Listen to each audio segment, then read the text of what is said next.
Welcome to a team prosperity training. This is a training that we do every Tuesday at noon Eastern, 12 p.m. Eastern, 9 a.m. Pacific, and it covers different components of our business model as well as different parts of professional growth so that you can hit this from both sides, fix your business, fix yourself, and then teach other people how to do the same. Before we get into this week, we want to briefly just go over and review what we did last week. Remember, all of these are in the Agency in Motion YouTube channel subset. So this last week, we covered an important question. Is recruiting just really gambling? Is it really just a pure numbers game where you do whatever you can to bring in as many people and let the kind of cream rise to the top?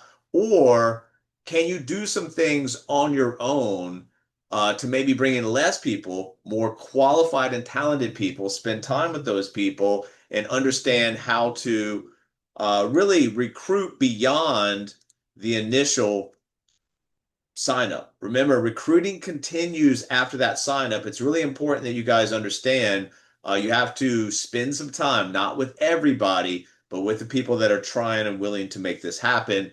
They deserve your time. Your time's an investment. You should get a return off that. This is an excellent training if you really want to understand how to change recruiting from just a straight gamble to a more methodical approach to get better results. This week, we're going to go into the second step of our convert debt to wealth process, which is taking the bank's position. And this is all about, we call it a money at work series. We call it a money at work education seminar, framework, whatever it is that you want to call it. We call it money at work because your money needs to be at work. You go to work, or your prospects, your clients go to work to earn money, whether they're employed, whether they have a business, no matter what they're doing, they're working in some way for their money. Their money needs to work really harder than they work for their money. That's what we teach. And this is about understanding a two-step process to convert debt to wealth. Um, People can use these independently of each other, and they can be a business on its own, step one, a business on its own, step two, or they can be combined together. So just real quick, step one and step two, like I said, can be used independently of each other. We're going to be talking about step two today. Really, what you're trying to do is combine these steps together. Remember, step one is eliminate the bank's profit. The bank makes way too much money off the debt that they put in front of us, that we sign off on, that we borrow. It's not about the money that you borrow, it's about the interest that you pay back in those amortization schedules. So, step one is eliminating the bank's profit, taking that profit that you're eliminating, canceled interest, canceled payments, rerouting that back to your financial plan or your prospect or your client's financial plan in a meaningful way. Seed money for assets, for a business, whatever it is they're trying to do. Once we eliminate the bank's profit in step one, we go to step two. Step two is taking the bank's position, replacing the bank, becoming the bank. And like I said, these can be used independently or combined together for the full strategy. So we start by doing what's necessary, which is understanding that we get ripped off by the banks and the financial institutions, and then stopping that, draw a line in the sand and creating a path that's beneficial for us instead of the banks. Then we start doing what's possible, which is we're going to take the bank's position now. We're going to create offset, wealth, arbitrage through taking that position. And then suddenly, guys, from an outsider's perspective, what you start doing seems impossible. So what we do is important. It's all mathematically driven. It is very possible, but like I said, when you put it all together, some people might say, well, that's impossible. That's why we lead with education. So what's possible? What's possible in step one is you take how the banks operate. You take their banking principles that they use to systematically create wealth for themselves, basically keep us poor, and use those banking principles to your benefit, to cancel payments, cancel interest, eliminate debt, and then use things like offset. So the banking principles allow us, once we study and understand those and reverse those principles and cycles, to eliminate the bank's profit. In step two, if we're going to take the bank's position, we're going to have to understand and implement the rules of the bank. Now, the bank has a set of rules and guidelines they operate by. They want cash flow. They want to earn interest. They love leverage. They absolutely love OPM. That's other people's money. They want to get their money back as fast as possible. They want to take guarantees, and banks want low risk. So we're taking the banking principles in step one, the rules of the bank in step two, and when we implement the rules of the bank in our own financial plan or our financial plan for our clients, we can take what systematically is used against us and start using it to our favor and our benefit. This is about learning privatized banking, and this is about breaking away from those things that we were taught that benefits the financial industry. Most of the time, we've been taught to spend a dollar one time. What we want to learn here and teach other people is how is it possible to spend and earn a rate of return on the same money in two places at one time. Once you start having your dollars work in multiple places for you, special things start to happen. This is what privatized banking, the crux of the framework of the foundation, is all about. Privatized banking is an incredible solution or strategy. If it was a recipe, you have four key ingredients: growth, collateralization, tax advantages, and my favorite of all time, which is uninterrupted interest. We're going to break these down so that you understand what each one really means. Growth. So in typical like savings accounts, money market accounts, things like that, you earn an okay rate of return depending on the interest rate environment. But our growth needs to be at a better rate of return than those typical savings accounts. We need to outpace inflation and grow our money. We also want to use collateralization. Instead of using our own money, we want to do exactly what the wealthy do. We want to leverage that money against OPM, other people's money. We want it to be tax-free, especially the younger that we are, because the younger the client is, the more probability they're going to face much higher tax rates in the future based on a number of factors that we'll talk about. The growth inside your system can be accessed tax-free, while most other liquid accounts are going to be taxable. And like I said, my favorite, uninterrupted interest, your money continues to grow inside your system, even while you take a loan and have it working, what we call back on the street, whatever it's doing. And we'll talk about that in just a minute. These are the four key ingredients of the recipe for success. This right here is not going to be a long, boring training on the tax system in America, but you need to understand, just like your active income, the money that you work for, you have a gross amount and you have a net amount. You need to be teaching your clients, just like they have an active income tax amount, they will also have a passive income tax amount. And if you look at the debt clock, it is exploding. The debt gets higher and higher, all the time. And it's really been a runaway train the last probably since about 9/11, a little bit, 25 years or so ago. Let's say for the last 20 years, been really out of control. It will continue to be out of control, and the interest on that debt will do things like eat away at our ability to provide social services. So what happens?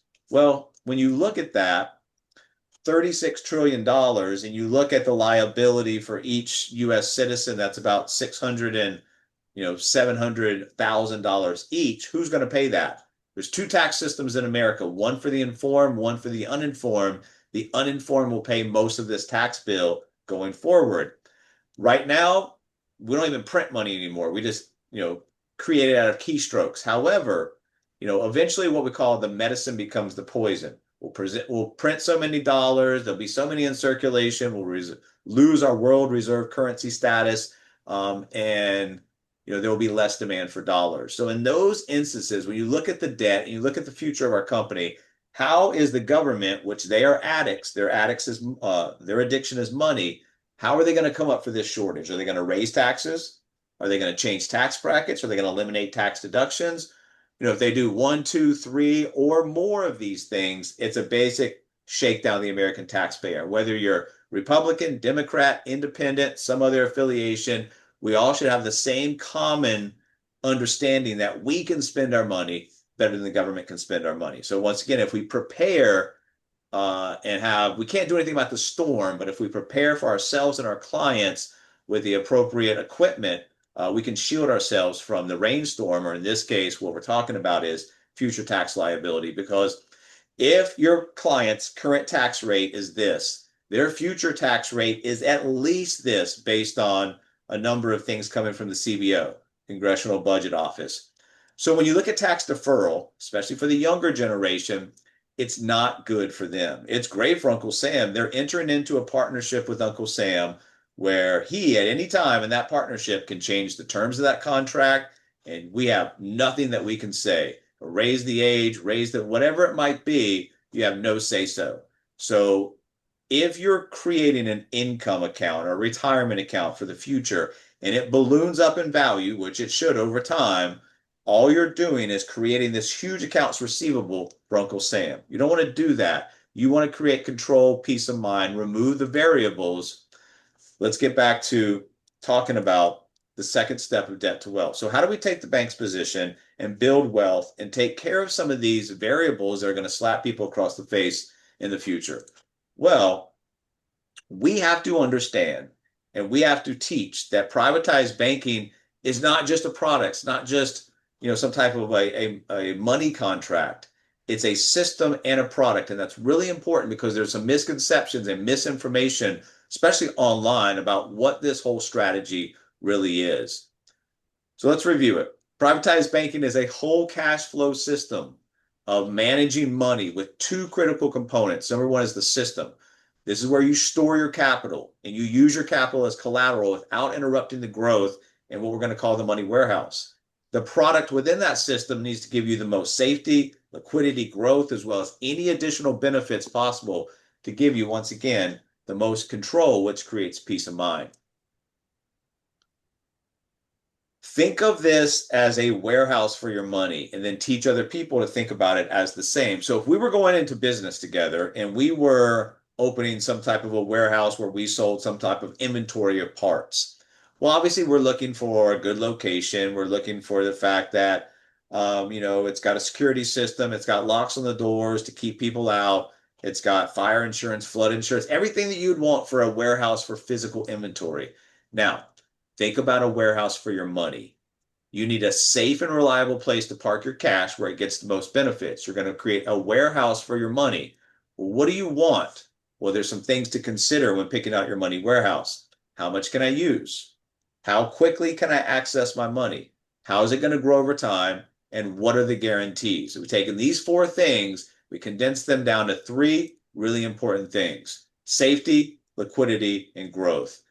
I can count on my money to be there and not lose money, whether that's, my original principal or previous gains. It's going to have safety. Liquidity, we're not locked up behind restrictions and special qualifications. I can easily access my money for any reason at any point in time. So it's not, once again, behind restrictions, fees, taxes, any other special qualifications to access it. We're in control. We're in the driver's seat. And then growth, I can get a decent and competitive rate of return in a safe and liquid money warehouse. You can see how this is starting to take shape and really form a legitimate strategy that will solve a lot of people's problems for retirement.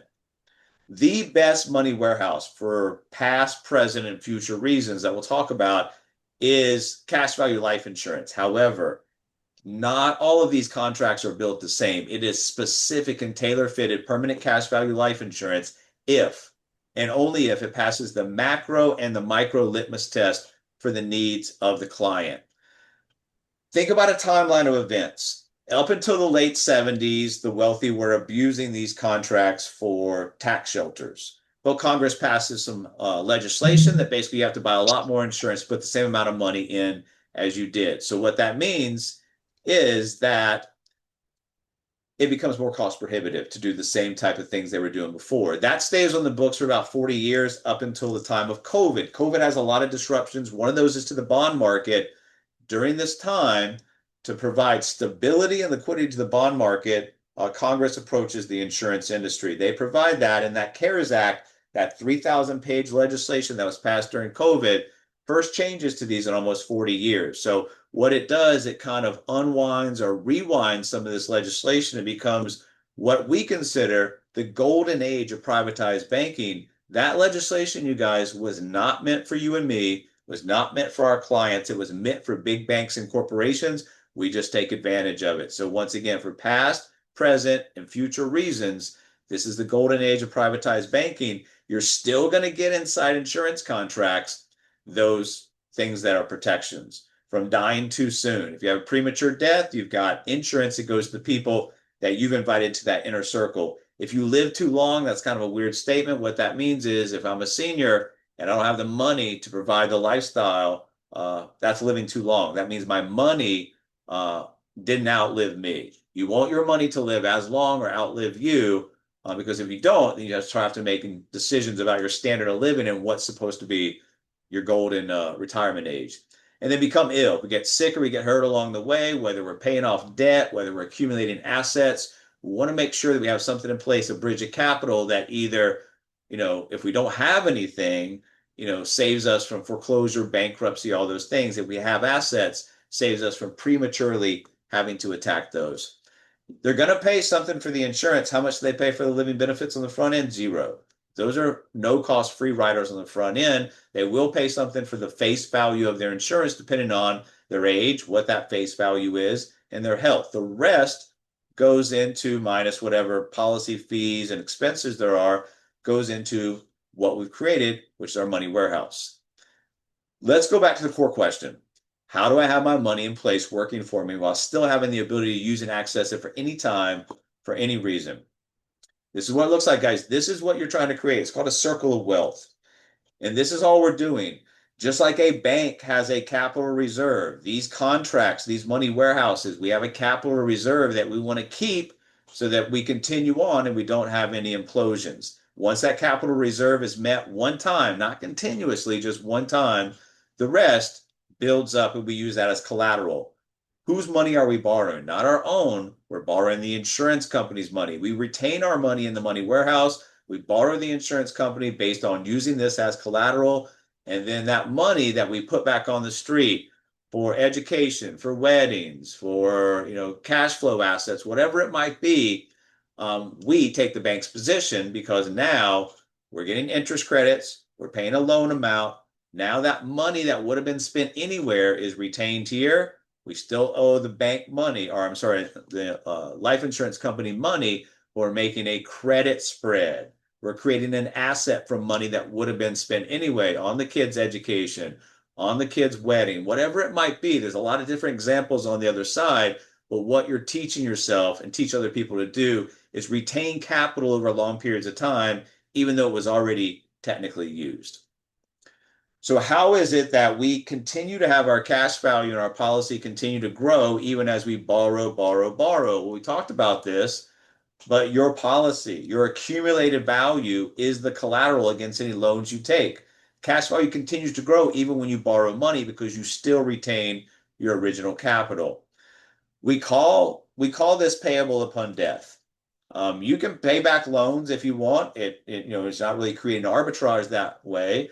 I use my contracts and my clients use my contracts in the same way. We're not paying back any loans. When we pass away, it'll add up. Whatever we borrowed for loans, retirement income, any associated and applicable interest will be deducted. That balance goes as a tax-free death benefit to our heirs. So we have used it for a tax-free cycle of a lifetime. And now we're going to pass what's left, the balance, as a tax-free death benefit to our heirs. So we're bypassing Uncle Sam. We're removing Uncle Sam as a partner for ourselves during our lifetime and after our death as well.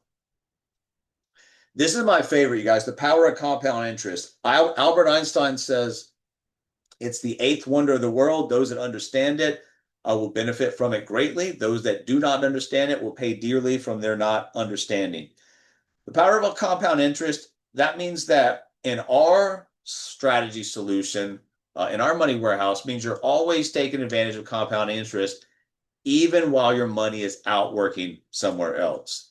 The rule of 72 is a good way on the debt or the asset side to figure out what's going on. You just take the interest rate, divide it by 72. That's how many years it'll take for your money to double. Or if you're holding debt, how many years the credit card is going to double their money on your debt. Can we use both ways? And this is the equation right here. But there is a big, big, big pitfall. The advantage is you can plan out. If you get 4 doubles in the lifetime of your money, great. If you can be disciplined and squeeze out the 5th double, that 5th double can create more wealth than the other 4 combined. So you need to be aware of how to put math on your side. The pitfall here and why most people can't use this rule, it doesn't work with negative numbers. So as they're taking losses in the marketplace, they're creating a hole, digging out of that hole, making some money, create another hole. Over time, you can't apply a rule like this to negative numbers. So when you eliminate market losses from the strategy, you can now use rules like the rule of 72 to plan and see really, hey, how many doubles I'm going to get, how much wealth am I going to create. You do this by eliminating market crashes, market losses, corrections, whatever it might be. This is a 100-year period from the early 1900s to the early 2000s. The yellow is the percentage of loss, and the red is the years to recover. We have an average loss of 47% that occurs every 11 years in the market. So you're not going to, just like the taxes, escape the overall storm of the taxes. You can shield yourself from tax liability. Same thing here. You're not going to shield yourself in a lifetime from market crashes, corrections, bear markets, but you can shield your individual contracts and your money warehouses in your particular strategy from those losses. What happens when banking institutions and banks and financial institutions get in trouble? That causes what we call financial contagion, and you can see things unravel and unwind very quickly in the markets. It's like somebody yelling fire in a crowded market. Or a crowded theater. You don't know when it's going to happen, but when it does, it's going to be hard to hit the exits and not lose money. A Hoover Institution report by a group of banking experts calculates that more than 2,300 U.S. banks are currently sitting on assets worth less than their liabilities. The market value of their loan portfolios is $2 trillion lower than their stated book value. So there's always storms. There's always shoes to drop. You're not going to escape that. What you can escape by using our strategies, using our contracts, you can put a floor in. Depending on what contracts you use, you can have a floor of 0 or higher than a floor of 0. And what that allows you to do is use Warren Buffett's 2 rules for investing. Rule number 1, don't lose money. Rule number 2, don't forget rule number 1.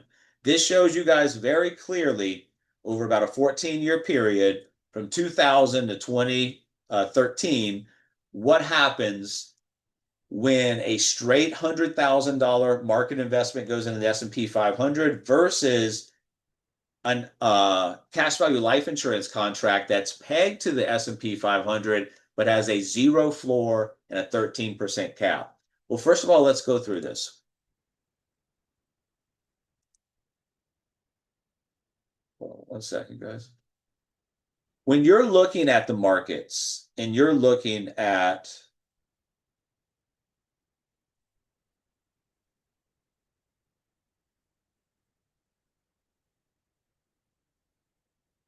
pull this back up for you guys.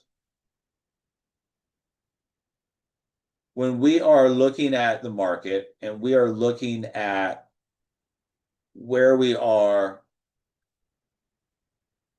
in this presentation right here, this is a really important thing for you guys to understand and for you to be able to teach your prospects and your clients. Because when you understand caps and floors and you understand how to manage risk, you become a different player versus the casino mentality that many other people have. All right, so right here, you guys, going back to what we're teaching today, if we have put $100,000 straight into the S&P in the year 2000, we are faced with back-to-back-to-back market losses. Remember, we had 9/11 here. We also had the NASDAQ bubble bursting. There's a lot happening here. So if we had timed the market incorrectly with $100,000 into the S&P 500, it instantly starts to tank. Well, that same 500 or that same $100,000 placed into the particular insurance contract that we're talking about with a 0 floor, 13% cap, you can see would have made 0. Jim Morrison says you can't fall off the floor, and he's exactly right. So if you sit out the down years and you participate in most of the market upside on the good years, what you're going to find is that stair-step growth will always crush just an open market risk kind of casino mentality investment. Well, that was the floor. Let's look at the cap. We're capped out at 13% here. In 2009, look at this. The S&P returned 23.5%. Uh-oh, we lost 10 percentage points just by being capped out at 13%. But what you have to understand, what you have to teach other people is most of the robust gains in a market are on the backside of a down year or periods of years. So if you look at 2008 right here, the market's down 38.5%. Let's just make the math a little easier. Let's say it was down 40%. Well, in that year, if you're down 40%, the next year, you need to make a 67% gain to break back to even. So by not participating in the down years, participating in a decent chunk of the up year percentages, what you're going to see is the end result here. That straight S&P $100,000 13-year investment has returned a little bit over 3.5%, depending on what vehicle. Most likely it's going to be taxable. That 25,653 in growth, it's going to be taxable. So you got a paltry return and you got to pay taxes. Now, that same $100,000 in an IUL contract with a zero floor, 13% cap, pegged to the S&P 500, has returned close to 8%. Our $100,000 has now grown to 241,498.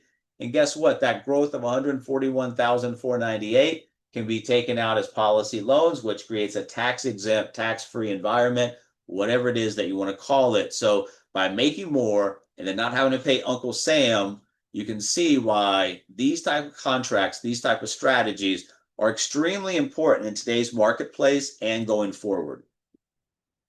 Let's look at a terrible, terrible, terrible market over a 30-year period. This is the Japanese Nikkei index over a 30-year period. So let's say in the early 90s, this is really before, the internet starts to really become adopted.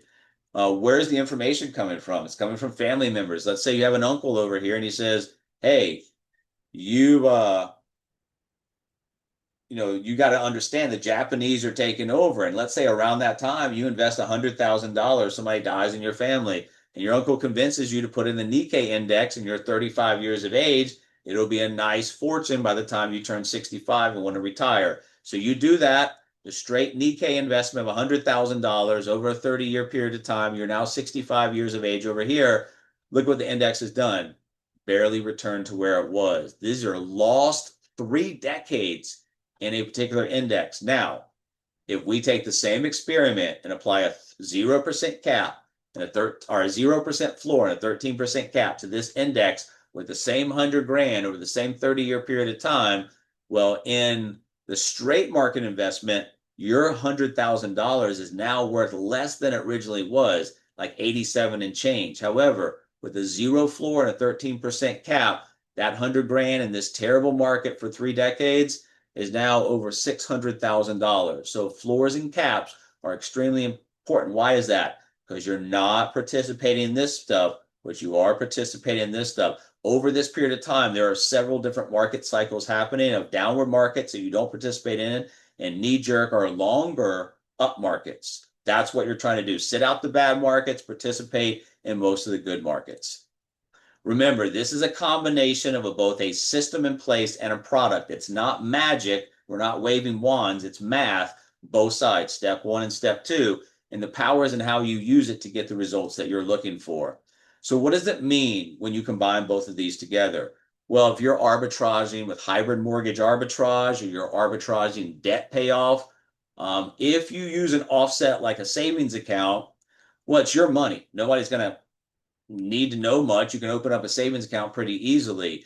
If you are using the offset to pay off a mortgage early, pay off debt early, if life blows up, it's your money. Nobody's coming after you. If you're successful at doing it, you've done that. You eliminated the bank's profit, but you can't create an asset from becoming debt free using checking savings.